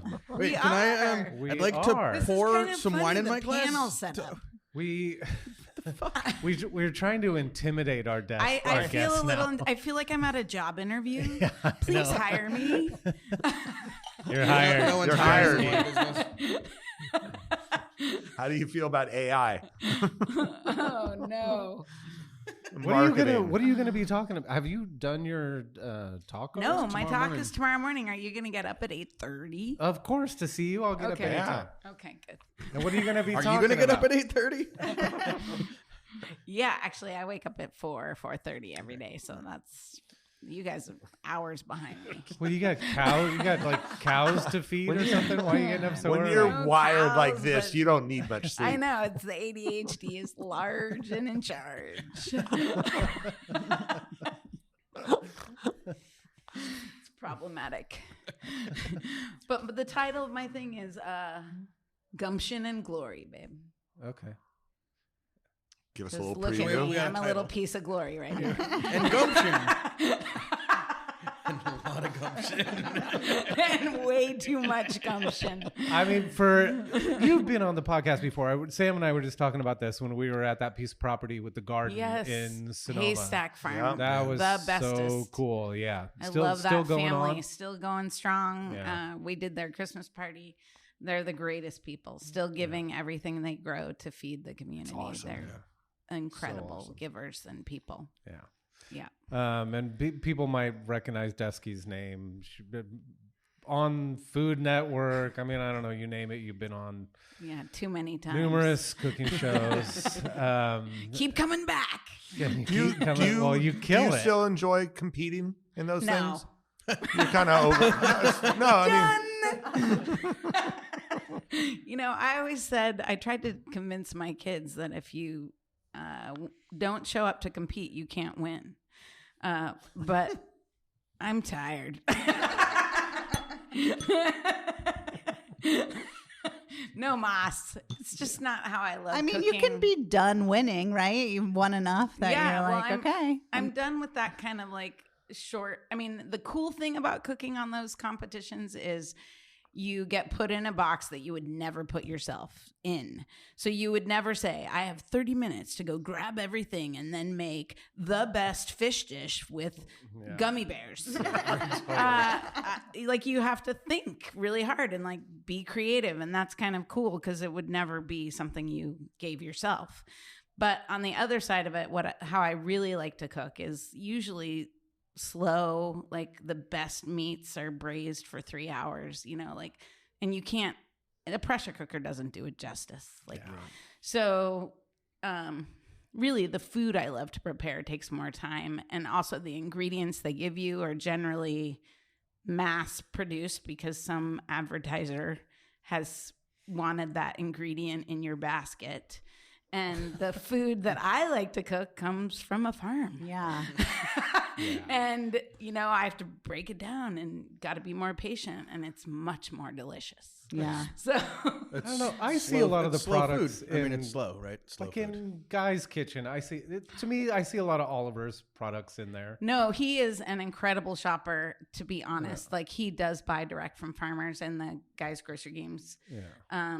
I know ranchers he buys from, and there are pretty amazing ingredients in that store. And those foods are eventually the ones that are perishable are donated before they're, right? That's is that true? The greatest thing, yes. When I was with Farm to Pantry, we got to, and Redwood Empire Food Bank still does, I believe, go through Flavortown on the exodus from Sonoma County from filming, and thousands and thousands and thousands of pounds of food to feed our community. It's awesome. It's an amazing gift. And also all the money that he leaves in Sonoma County by flying up everybody from LA, 60 people for a month in our hotels and eating at our restaurants. And it's a huge gift for the county for sure. So what are you guys doing now? You're not running a restaurant. You got your bacon products out in the market. We are food truckers. We're selling bacon at all the specialty groceries like Oliver's, Andy's, Big John's, Epicurean Connection, Cofield, even Corbell has our bacon popcorn, if you can believe it. Cool. What a great combo. Yeah. Bacon, popcorn, and bubbles. Can't go wrong. You didn't bring any with you. I didn't, but I wish right now I'd be chomping on it, let me tell you. But so all the products, the food truck is more in warmer months. And then I've been doing actually a lot of work with the rapid response networks around court accompaniment for our immigrant workforce. Yes, thank you. Thank you for doing that. So that's obviously heavy and hard, crazy upsetting at this point for me of what's happening. And crazy important. Like I definitely feel like what I do matters for a person. Yeah. So that's what I've been doing, and caring for my parents. My dad's in hospice right now, so a lot of time with parents, which is, I'm glad I can do that. I'm glad it's actually not our busy season. We're in winter, and so I can be present. Yeah. I'm sorry to hear that, but that's really important, I think. It is. To be able to be there. Like you got to show up for your family. Yeah. So I got to be there when my mom passed, so it was really important for me. So yeah. It's good. Yeah. So, and they're the role models. Like they met in the civil rights movement. Mm-hmm. My dad went to Mississippi to register blacks to vote, and he was shot at by the KKK. And my mom was one of the teachers who organized the project. And so I feel like their legacy is to show up for others. Yeah. But your parents, there's more to them than just that. Oh, I mean, there's many years. Yeah. I mean, of active protest and my dad was a scientist who was part of the team that created PCR, which most of us know as the testing in COVID, but it actually is the science also behind everything you see at the Innocence Project. So it's the science that gets people out. yeah. And so I'm also crazy proud of my dad for that. Yeah. He's pretty powerhouse. And I would say we have Social Security and Medicare because of my mom. She's been a fearless warrior for decades to make sure we have that. So I hope this administration doesn't mess that up too. It's doing a pretty thorough job. Yeah. But anyway, Hanging on I'm for going the to count next on it. 3. I'm going to count on it. Somebody's out there fighting. Right. Well, we know you're fighting, Yes. inspiring a lot of people to fight. So thank you for that. Yes. Well, thank you. I'm going to miss you on Chef Cycle this So year. Let me tell you. I'm really bummed, but just No, you're not. You're going to go have fun. We got to have fun too. I know. So, and then I know you and Krista are give a little plug for that, because I'm sure. Dude, we're doing so many cool things. So not only are we doing all the food and wine festival circuit, but we're doing some really amazing trips. So John and I are leading a rafting trip with oars down the Tuolumne, which is near Yosemite. Wait, why do you have to say with oars? Do people do it without oars? No, Oars is the company that people can join us. I'm like, that sounds fucking crazy to do it without oars. Down a river without a paddle, Brian. Totally. Are you good at that? No paddle up a river? That sounds insane. And then Let Jesus take the wheel. Dude, you don't know the power. And so you and John are the chefs for the rafting trip? Yes. And it's with a winery that I'm not familiar with, Mick Boyle. So next time it's got to be with one of you. I'm just saying. I'm in. We're available. But then the other crazy trip that we're doing that is sold out. It sold out so fast. Krista and I are leading a bike trip around Sardinia, and it's going to be so much fun. I'm like, and crazy. Yeah. Wait, couple questions. Yes. What kind of bikes? Whatever bike they give me. I'm just thinking it has to have like a little basket on it that I can carry wine and food. Dude, I already looked up. I'll send you a picture after this. I already looked. I'll send it to you because you're the cell I have. Yeah. But I already looked up. You probably already have this. There's these holders that hold the wine bottle while yeah, you're biking. yeah. I've got that, babe. Yeah. Ordered. So how many people are you going on this trip with? Only 14, so it'll be just epic.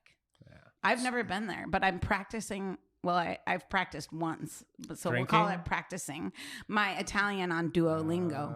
That's cool. So Krista and Duskie will train for Chef Cycle, and they'll ride to a winery and taste and hang out for an hour, and then they'll ride to another winery and hang out and taste for an hour. Yeah. And I then didn't know they'll come that you back. could train this way. I'd been training all along. We call that training. So the ride is for an organization called No Kid Hungry, which obviously does amazing work to make sure that kids have summer meals and school breakfast. So it's a crazy important organization and called No Kid Hungry. But Krista and I call our training No Adult Thirsty. And that's basically your motto. Yeah. Here. Totally. Hey, we also went for a clearly no training adults ride hungry today. here. How far did you go? Well, we went for 3 hours. It's 7 miles, but it was 3 hours. Well, we went to That's Donham, and then we absolutely went to true. Terrain That is Carnitas. Radio Coteau, Iron Horse, and Ethic Cider. It was about a 4-hour ride. The dedication is really impressive. I think we also got an espresso at Andy's, just so you know. Wait, so What the hell are you talking about? You could be Gumption talking and about glory. all of these things. Back to the beginning here. I am. I'm talking about all of the things. Cool. What do you want to talk about? No, I mean tomorrow.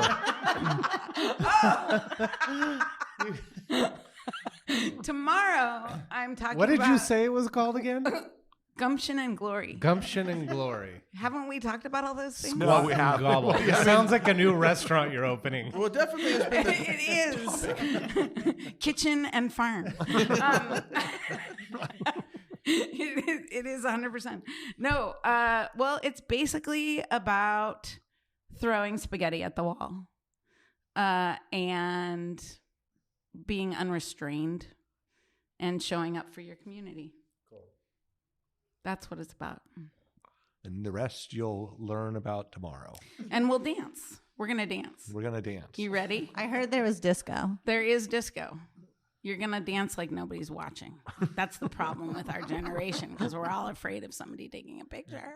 the day. Yeah, 'cause they're all DTC videoing Wine you. Symposium I know. Dancers dancing is going at 8:30 in the morning is going to be Well, I was picturing fantastic, full of gumption and glory. it. You're going to look good. Leg warmers and all. I'm picturing Jane Fonda. I just want you to know. Well, that's the only clothes that I have left, actually, after being here for 4 days. So, yeah, check. Oh, no. Jasmine's yoga pants. There won't be Jasmine's after that. Yeah. Yeah, you keep those. Yeah. So is there a favorite thing you've had to drink while we've been here? A new discovery? So last night, Jason Haas pulled a 1978 Clos-de-Val Merlot was from his father's collection. Wow. When Robert Haas represented, the Vineyard Brands represented a bunch of early Napa, luminaries. And that was a showstopper. We basically hadn't even had any dinner or other wine at the table at that point. It was after the cocktail party, so it's not like we were needed warming up. But that was, you get a hush, Pretty a hush epic. fell across the room. Yeah. That's cool.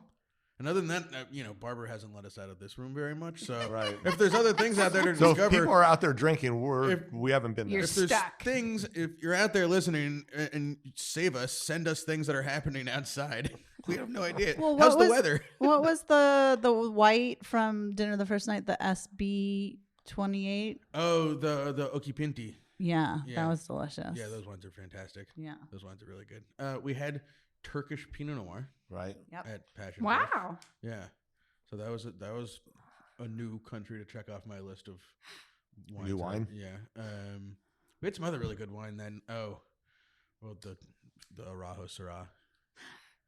Yeah, that was pretty good. And there was another white wine that was great that night, but I don't remember. The Vouvray. Oh, the Vouvray. Yeah. I love Vouvray. It was so good. I'm like, that's some goods. So one of my things tomorrow is a rapid quick fire question where you answer the first thing that comes to mind. Okay, let's You do a ready? practice? Yeah. Yeah. Okay. If you're a grape, what grape would you be and why? Grenache. Why? Because it's powerful and has thick skin, and it can go through any type of weather. Dude, I'd like to have some thick skin. Zinfandel, Yeah, How took come? took my answer. because it makes me feel good. What? Zinfandel. How 'Cause- come? Because it's Makes Bart feel good. makes Bart feel good. Yeah, that's what I'm here for. Yeah, is it working? Unbelievably. Although I have to say, last night Dan made me feel good. Well, we'll save that for another show. Maybe another network. Because Zinfandel is us. It is Sonoma. It is California. It's the survivor. Yeah. It's the Sense of place. sense of place, the sense of history, and the path to the future. Path to the future. I should write that down. What about you? Could we record that? I'm going to say, I don't know, Marsan or Rusan. Because it's got weight and texture. Heavy. Weight, texture, Thoughtful. body, soul. Yeah. A little creaminess. Dude, I love your answers. Oh my God. Okay. I had one. Well, now we'll bring it around to food because. Well, no. If you were. What would I? What would you be? I was going to say muscat because it is juicy, sweet, and tart, and not all that common. All right. So. I thought maybe you'd say agave. Yes. Except we're here to support the grapes. It takes a lot of tequila to make great wine, Dusky. I am all about it. I will meet you any day for a margarita. So go ahead, send it back to food. Okay, so now to food. If your winery or business were any food, what would you be and why? Venison salami. Why? Ooh. Pork venison salami. Well, maybe you got a little blend in there. Yeah. Yeah, you need a little fat. The combination of the heritage, again, the history, but also because the deer come from the mountains where we come from. A little, and also it would probably pair pretty well. Wouldn't you say, Brian? Venison salami with wine? Yeah. That's solid. Totally yum. Check. Okay. Would you have the Zinfandel with that? I think that would work. Yes, I think so. Zinfandel Syrah. Yeah. Syrah, 100%. Little meaty mouved. Yeah. Schioppettino, have you ever had that? No. What is? I don't think I have. Dude, it's an Italian varietal that we grew. Preston has one too. And it's we don't have it anymore because we had to pull it up. It got Pierce's disease, and so we pulled it up and built a pig barn instead. But to make lemonade out of lemons. But it's a little bit like a Syrah, like with that pepper note that goes great with sausage, for sure. And we made the wine for 3 years, and if you can believe it, we landed a placement on the list at French Laundry with that. It was crazy. And where did you guys make it? Who helped you make it? Holdridge. Do you know John Holdridge? Yeah. He's a lawyer in town, Yeah. but he made amazing wine for us. Yeah. Yeah. So he was our lawyer, of course. So what about you? What food? I don't know. I was trying to think about it. I can answer that question. What is it? It's like a gumbo or something. A gumbo? Yeah. Yeah. Gotta be something French. Well, so my family is from New Orleans. My mom and dad were both born. Well, my mom was born in New Orleans, but they both grew up in New Orleans. And so cooking gumbo is been a huge part of my life, or a crawfish boil or something like that. And then I do make wines that will go with that kind of spicy stuff. Like they can hold up to the spicy stuff. So My favorite thing from that location of food would be beignets. I love anything deep fried. Yeah. Just fry it. Your shoe would be delicious if you deep fried it. It's true. A little dusting of powdered sugar and I'm like, a cup of strong coffee. Yeah, so that's fantastic. good. Chicory coffee. All right, what about you, Bart? Polenta and stew. Yeah, that's My grandmother's polenta and stew, or polenta and sausages. Like, it's just comfort, it brings back memories, family, doing it together. Yeah. Simple polenta, peasant food. I like it. And I can make it not screwed up. Dude, that's all the things. Yeah. I love the family making it together. Yeah. I'm going beef Wellington. Because you're fancy like that? No, I don't think it. He's process Here's oriented. the thing: is it might sound fancy, but it's not that hard. It just requires some Patience. forethought and preparation. Patience is something I lack. Yeah. Horribly. A little mushroom duxelle, a little puff pastry and filet, and Yeah, winning. And the prosciutto. You got to have the prosciutto on the inside. Oh, okay. Well, that's that your, official? That's your recipe, Sam. I know, I'm not sure. Well, I can't fucking eat it anyway because it's got gluten on the outside. but It's if I was surrounded going in to- gluten. I'm like, I don't know if it's official. I saw it on the Great British Bake Off once. I don't know if it's official. I don't think so. Okay. I'm like, You got something to hold in the mushroom thing that you pronounced. Duxelle. Yeah, that one. Yeah. It's a good. I mean, beef Wellington's very English, right? Yeah. You think they have prosciutto in England? This at that segment time? of the show brought to you by the Beef Council. They would do it with like cottage bacon or whatever, which is more like maybe that's Canadian what- all bacon. Maybe. Well, that'll be fine. Oh my I- God, I'll we compromise. brought a fruit fly from Sonoma. What the hell? How do you know it's from Sonoma? Yeah. I don't know. I recognize Wait, maybe that it's from guy. Napa. It is slightly Maybe larger. I don't know. That thing flew That in fruit from the fly San does Lucia look- Highlands. Jesus, I thought we had gotten away from those guys. What did you pick? What are you doing for your food? That Represents us. Yeah. I would say a stuffed artichoke because we love vegetables, even though we are meat people. But it's all about heart, soul, the core. Awesome. yeah.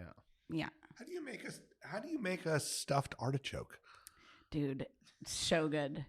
Well, you watch episode? No. You can you simmer your artichoke, or you can braise them in olive oil in an oven. But basically, you cook your artichoke, then you open it up, like use your fingers like this to open it up, and you scoop out all that inside, and then you can put orzo in there, quinoa in there, risotto in there, like good stuff.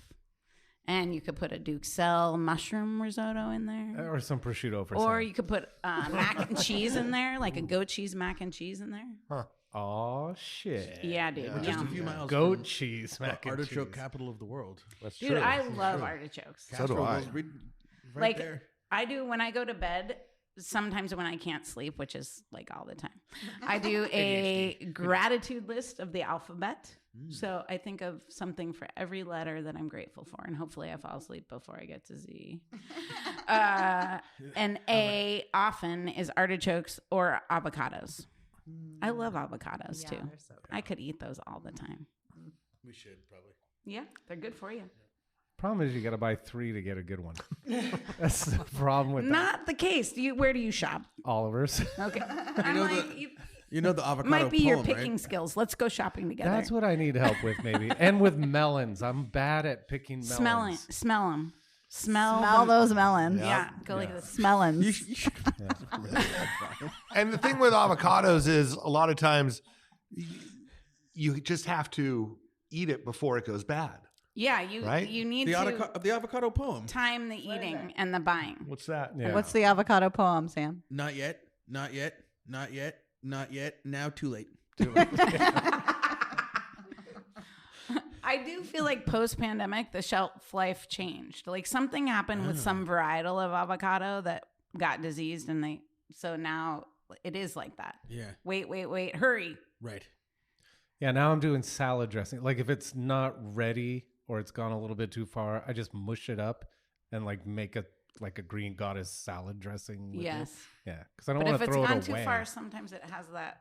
I don't mind a weird little. flavor. Rancid-y, I don't mind a little. Sometimes they get Those when they're little a brown little. stringy things in there, and they no, don't taste no. I good. like when they kind of taste like bacon a little This bit. They get segment of the episode brought to you by the bacony flavor. Avocado Council. Can you tell that we're hungry too? I don't know that we're gonna make it to dinner. I know, but I can't eat another dried mango or handful of almonds. That's what I've been living off of. Why? Because I've been traveling, and so like you don't have time to eat anywhere, and you're just Yeah. eating dried mango and I don't know. It almonds. sounds like a good combo though. It's delicious, but Yeah. like You on just day need to get 5, some- you're like, "Ugh, not another. Yeah. John said it this morning. He was like, "Do you want another almond and dried mango?" No, I don't. Not another. But the morning constitution has been amazing. Good for you, though. That's how I keep this girlish figure. That and all the biking to the Yeah. winery. All the biking. 4 5-hour bike rides. That's why I'm always last. And what the hell am I going to do without you cheering me on, babe? Right, somebody else had to be last with I'm her. I'll we'll figure You'll it out. phone it in? Yeah, I'll phone it in. You'd be the van driver. No, it's not that I can't do it. It's that I'm not in town. Oh. That's the problem. No, I'll be back next year or the year after or whatever it is. Next year. 27. Yeah. It'll be good.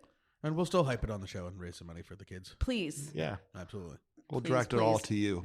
chefscycle.org. No, the team, baker, butcher, bottlers, and babes. But do we have any bottlers without you? Yeah, well, what's his name? San Giacomo brother-in-law. Is he? Yeah. Okay. Yeah, he's going to still do it? He's still doing it. Okay. Is he here? No. Okay. No. Are He's you on, the he's only on the vineyard one side.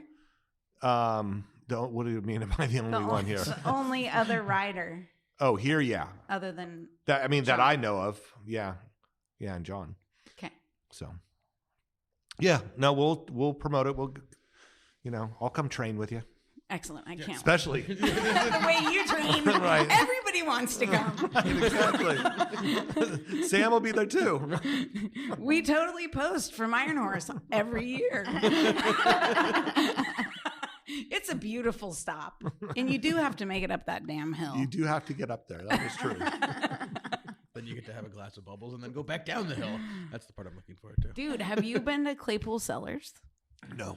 Yes, I actually worked for them for a small amount of time. You Did we ever meet when you were there? in their tasting room. It was when they were in that little train Oh, in Sebastopol. In Sebastopol, yeah. But I haven't been to their new Dude, tasting room. it is epic because they got this big fiberglass hot dog.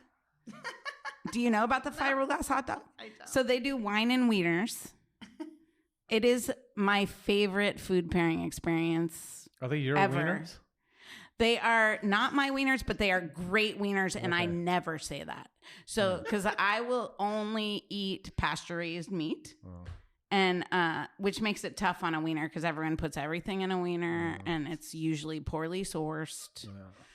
And so this is epic because it's Nyman Ranch, so animals raised on pasture. But then your sandwich is only as good as a bun. So they do it on a Dutch crunch bun. So incredible texture of a great bun. And then they have like 5 different choices you can make. And they all have something creamy, something crunchy, and something maybe with heat. So like my favorite is it's got point raised blue cheese, Frank's hot sauce, and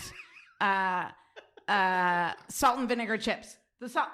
Okay, you can go for never the had Fritos. blue cheese on a dog before. I don't know. But this is damn good because it's like a have you had buffalo chicken wing? Yeah. It's like a buffalo chicken wing reincarnated. And add salt and vinegar chips on a hot dog that is a great hot dog and a great bun. We're going to have to bring Isabel what's the there. wine you're drinking that with? This is what She I loves am hot so dogs. excited about. So if you like Pinot, you could drink Pinot. Yeah. But I personally love, they make both a champagne, a real champagne from France that they like, it's not called, is it called Custom Crush? What is it? Custom Crunch. Captain Crunch. What is it called? It's Captain Crunch. Okay, it's Captain Crunch. I do love that too. But so basically, they make a real champagne from France that they slap their label on. Yeah.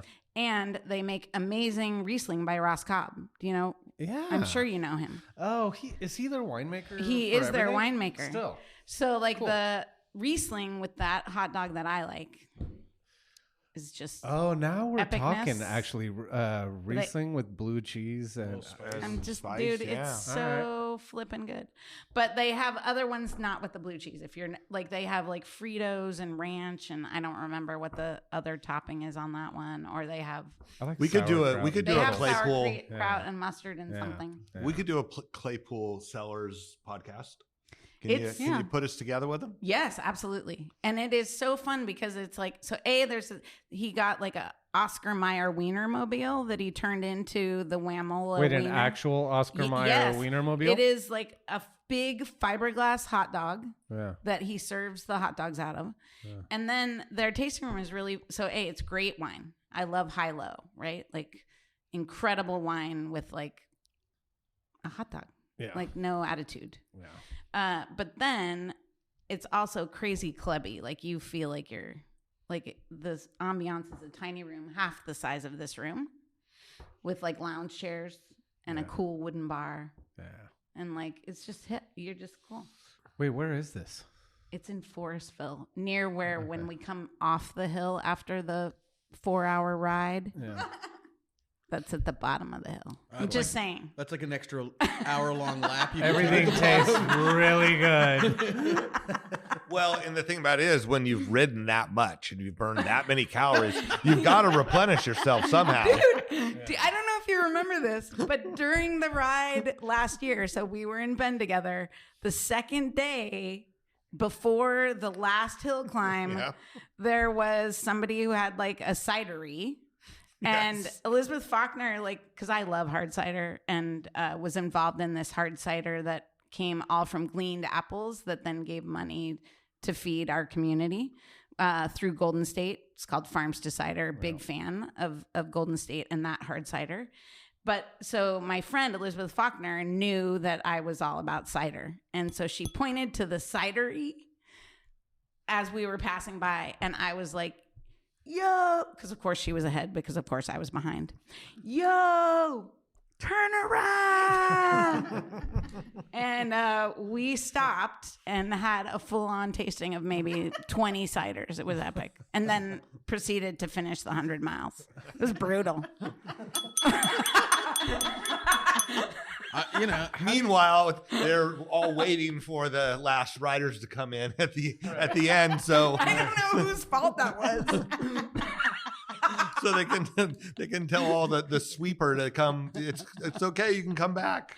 Tell the sweeper to go find the cidery, and that's where the rest of the riders are. Dude, I don't need a sweep. I am the sweep. You are the sweep.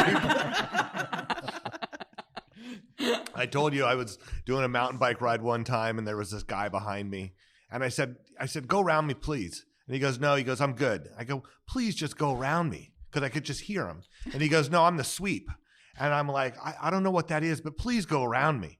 And he goes, no. He goes, I'm the sweep. And I said, you mean I'm the last guy? Like, yep. Yeah, I like that position. Yeah. I feel most comfortable there. It's very familiar and comfortable. It is. You don't have to worry about anybody passing you. Right. You just have to get to the end. That's it. I got that grit, babe. Oh my God. And the gumption. Gumption and glory. And the glory. All right. I think we're swept this day of podcasting. You were number 7? I don't know today. Oh, are you fried? You were our favorite, obviously. We saved the best for last. I know. Because we didn't have to talk about marketing. We didn't have to learn anything here. Right. We didn't have to pretend to understand what all those three letters are. Did you learn? Yeah. I learned today about the way they, we use verticals in a very specific way in the wine industry, like a vertical. Right. What they kept talking about verticals, and I vertical integration. I think it means like product lines. Yes, I think you're right. Yeah, but I don't. But it was used different. Yeah. Four different times, and as professional podcasters that we are, we just sort of nodded like, oh yeah. I don't know what that means. No, I they think don't it just either. meant products that you place together. Nah, we're all taking guesses. That's what here. I got out of it. We'll ask Barbara. A vertical of Japanese snacks in a basket. I wasn't that, but they used it. There was other ways. Yeah. There was other ways, or maybe I wasn't That paying would be attention. a horizontal. I would like to be horizontal right now, to be honest. I'm not sure if that's racist or not. No, I didn't mean that. But she's saying side by side is horizontal. Well, That's no, true. there You're could be a right. tower, a basket tower. All right. I'm like, oh no. Let's get out of here. We should before probably gotta- wrap that up. You just made a lot of trouble. Good Duskie, trouble. always nice to see you. Not good trouble. We will look forward to your talk tomorrow Yeah, morning. all the The glory. DTC Wine Symposium. DTC Wine Symposium. We have been the winemakers Mostly. Free the grapes. most of this week. Free 'em. Free the grapes. Freethegrapes.org. Yes. Raise that hand. Raise your hand. I wanted to ask the guy with the ads thing, why no one has killed those 1877 cars for kids yet. I don't believe in capital punishment, but I would personally take those kids out. All right. Wow. Winemakers. I'm like, cut.